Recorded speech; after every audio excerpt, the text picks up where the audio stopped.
Hi there, welcome to our channel. In this video I will show you how to convert mp4 to mp3 via VLC Media Player.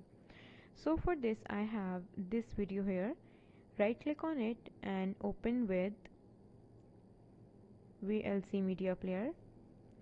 Once the video is open, now click on media on the top left corner and click on convert.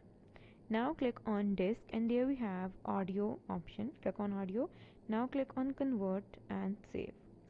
From here you need to choose a destination where you want to save this audio. So I want to save it in download section.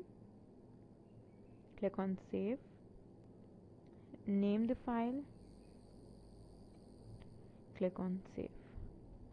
And now click on start. So it will start converting your mp4 to mp3, and in this way you can convert your videos into mp3 via VLC Media Player. If you found this video helpful, make sure to like the video and do subscribe to our channel. Thank you for watching. Bye.